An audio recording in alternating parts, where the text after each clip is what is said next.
Good morning, everyone. This is Cameron with the Burnside team at Keller Williams Real Estate. On today's video, we wanted to inform all of our great clients and friends how is the best way to really determine what my house is worth. So if you go out and ask a bunch of people on the street and say, what's the best way to figure out what your house is worth other than talking to a real estate agent? Most of them will say, well, I'm going to go first of all to Zillow. I'm going to maybe look at what a tax assessment is going to say my house is worth, and then I'm also going to maybe get an appraisal on the house. So I wanted to address briefly those three things in that order. So the first one is Zillow. Very common, I'll have someone say, Cameron, I want to sell my house. Zillow says it's worth about X. What do you think? I will say this, that for a really, really long time, Zillow would put out their estimates. And the truth behind Zillow is that what they do is they go out and they will find your house, and then they'll take houses around your house that are actively for sale. They're not for sale comparables, but they're actively on the market. So as a board of realtors, several years ago, we did a little study just because we wanted to see how accurate Zillow was. And what we found is that we took houses that had actually sold in an area, so we knew what the real value was, and then we looked to see what the estimate was at that point. And the trouble or the challenge that Zillow has is that they can't have the sold information because in our state of Utah, we are in what's called a non-disclosure state. Therefore, you can't really get a good sense of the value there because you don't know what your neighbor's house sold for. It's private. So if Zillow was pulling information from active comparables, we found that it was off 90% of the time with a margin of error of 8 to 40%. So the values on the houses were that far off. So when people say, well, should I use Zillow? I would say that you almost have as good of a chance looking to see what your tax assessment is. Now, tax assessment is also kind of always acting from behind.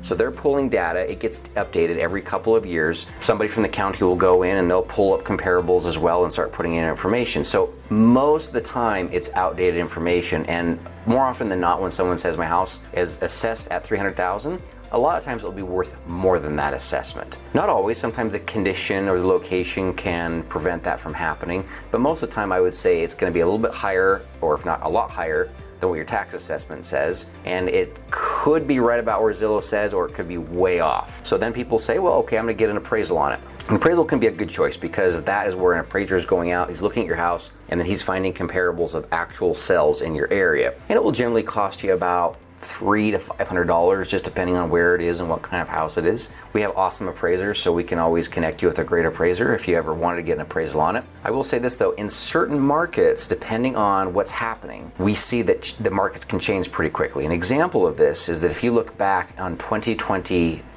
towards the very end of that year, if you had an appraisal done and those comparables were 3-6 months older, that market analysis, or excuse me, that appraisal would have given you a misdirection because the market had changed or had switched. So with working with a real estate agent, what we do is we not only find comparables of what your house is worth in that neighborhood, we also take into consideration something that's really, really important. That is what the current market conditions are. So we look to see what other houses are under contract. We'll reach out to agents and say, hey, how close are you to asking price? We'll also look at the inventory to see, boy, I know the house comparables are saying X, but right now there's active properties, and to this many, there's so many active properties, so that's really going to affect what the sold comparables were telling us even 2, 3, 4, 5, 6 months ago. Or, boy, you have no inventory here in this market, and so your competition is really non-existent, and that might affect your price in a good way. So ultimately, the secret is to talk to a real estate agent, because as agents, we're trained to help you understand what the market is today, not what it was 30 days ago, or 60, or 180 days ago. We want to help you understand what it is right now and what it is going forward. So if you're looking to sell, if you want to know what the true value is, give me a call. We can give you a no obligation market analysis just to give you a sense as to what your value is, and that way you can make the best decision. Hope you're having an awesome day, and as always, thanks for letting me stay in touch.